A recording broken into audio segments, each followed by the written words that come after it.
Travel isn't just about where you go, but how you do it. Curious Tourism explores the ethics, impact, and future of travel with Aaron Hines and Katie Lauer. Listen now at voyescape.com. This is a Voyescape podcast. You can find all of our travel podcasts from around the world at voyescape.com.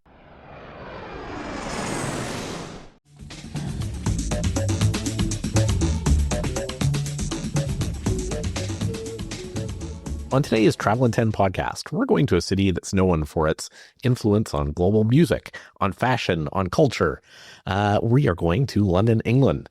It is a place that tends to be a hub for a lot of travel from around the world, and often a place where people will stop on layovers traveling to other parts of the world. It's also a hub for global business, so a place that people tend to come back to. We've done some past episodes on that first trip to London and some of the main sights to see, but today we're getting into a second trip to London. And in many ways, that second trip is where you really start to really experience the city in a much more fulsome way. And we think that second trip is in many ways your best trip to London.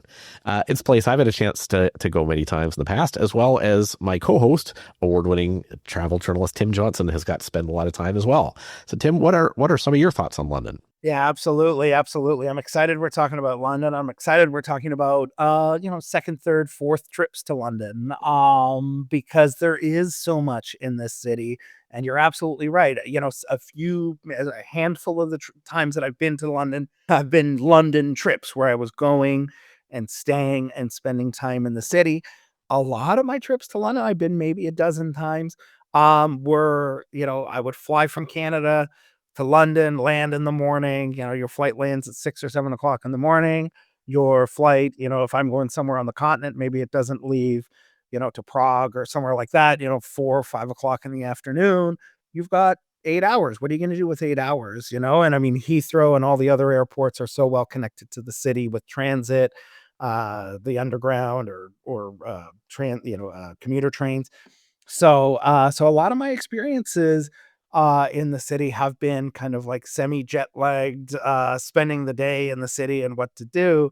But there really is. I mean, once you've seen Big Ben and you've walked along the Thames and you've been to Westminster Abbey and you've gone to the changing of the guard at Buckingham Palace, then what do you do? And there really is so much more. It's just layer upon layer upon layer. And I know on this episode, we were chatting a little bit before, and you mentioned one of these really fantastic up and coming neighborhoods in the city that is one of your favorites. So do you want to chat a little bit about that? Yeah, a lot of my recommendations today are gonna focus in on one part of London, an area called Shoreditch. I was lucky enough that I've been on a lot of business trips and happened to have an office in the Shoreditch neighborhood, so spent a fair bit of time there. And it really is kind of a vibrant, creative hub in East London. It's got some of the historic elements, but it's really, I would say, the place for sort of cutting edge food, fashion, nightlife, art.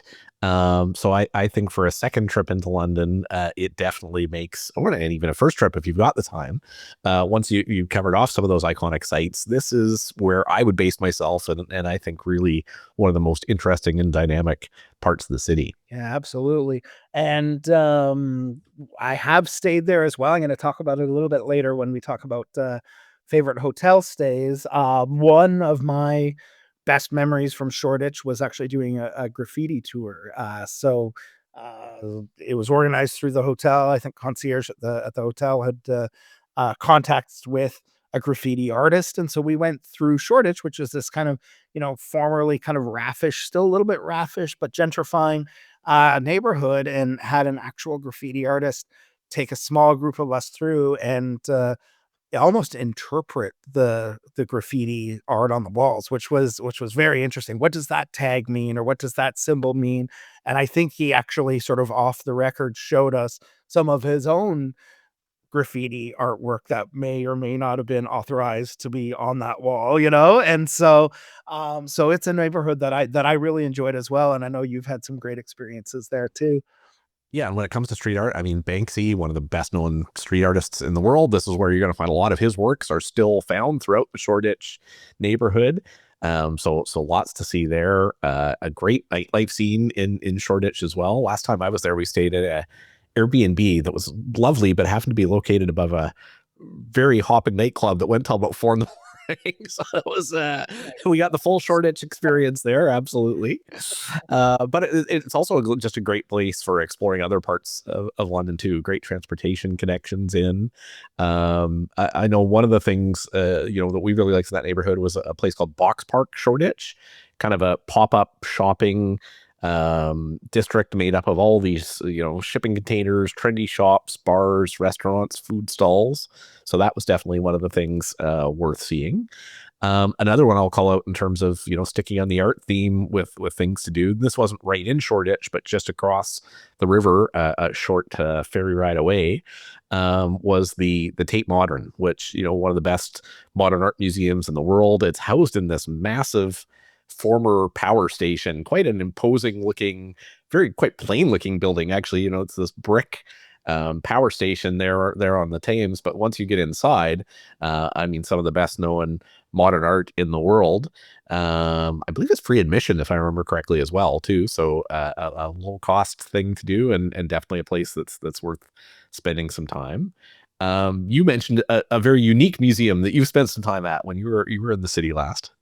Yeah, absolutely. And I'll just say, I also recommend the Tate Modern. Very cool. I mean, even if you're not into modern art, and not all of us are, the building itself is worth it. I mean, it's such a huge, hulking, dramatic building, and the fact that they repurposed it, as this art gallery, I think is just so interesting. Such an interesting place to visit. I mentioned to you, I think before we started recording, that I do have a bad memory from the Tate Modern, which was that I bought a very cool coffee mug there, and I took it into my office when I had an office, and someone stole it out of the dishwasher. So that was a bad memory, but it was but the couple museums I want to mention, one is it's called the Crime Museum, and it's an interesting one to mention because it's not usually open to the public. I was able to go, and I'm not sure what the rhyme or reason is for when they open it to the public and they don't open it to the public, but I believe I'd put on social media, this is a few years ago, that I was gonna be in London. I've done all the main things, kind of what we're talking about today, exactly on theme, and I said, "What are some of your cool hidden things to do?" And somebody messaged me and said, "You've got to go to the Crime Museum. It's open right now for just to the public, just for a limited time." And it's at New Scotland Yard. It's actually part of that, that police station. And they have death. It's dark. I mean, get ready, buckle up. It's a bit of a dark place, but they have death masks of people who were executed.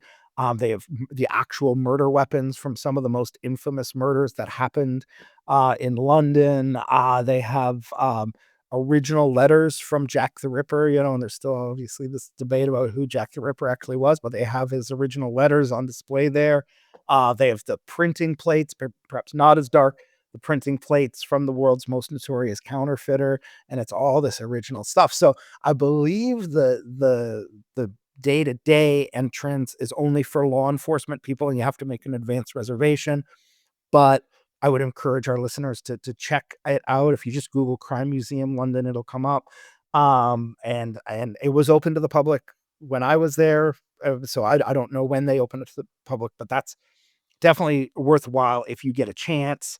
The other place that I think is it's well known in London. I'm not sure that visitors to London necessarily know about it as much. Is the Churchill War Rooms. So this was the kind of the secret bunker, the underground headquarters where the British government operated, during the Battle of Britain, during that merciless bombing of London, throughout the Second World War. And I thought it was very interesting from the perspective that, okay, yes, it's where government functioned, but Churchill spent a lot of time, and I've read a couple of Churchill books, and they talk about the fact that he spent a lot of time here to the point where he was actually living in the war rooms, part of the time, and so you can see, the sort of the situation room where they were planning defense and invasions and things like that. And you can see, I think, the code cracking machines and the Enigma machines and all that kind of stuff. But I thought one of the most interesting parts was seeing the bed and bedside table, this basic little room where Churchill slept. So, he would actually sleep there. So he was there late in the night, first thing in the morning. You can do it on a self-guided tour. You can do a guided tour. They have a Churchill museum on site. So I learned a lot more about Winston Churchill. And we're in Great Britain. You can actually go and do high tea there if you want in the Warrens, not at the Crime Museum, but in the Warren Museums, definitely you can do high tea. So, that's another little off the beaten track place that I definitely enjoy going to. Okay, well, having covered off some of the unique things to do on that second trip to London, we are coming up against the 10-minute mark. So I think this week we're gonna split this up into 2 episodes because there is so much to see and do in London. So Tim, we're gonna come back tomorrow and talk a little bit about where to eat, where to stay, and both of our can't misses on that second trip to London. So for everybody coming back tomorrow, we'd appreciate, as always, if you could give us a review on Apple Podcasts, on Spotify, and check out our other travel podcast around the world on voyescape.com. And we are going to be back tomorrow with part 2 of a second trip to London.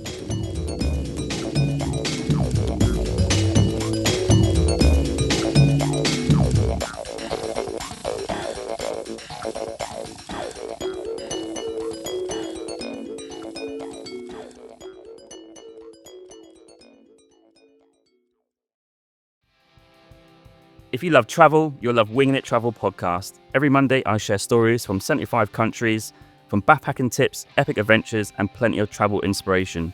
Alongside that, I host guest interviews every 2 weeks. Check it out at voyescape.com.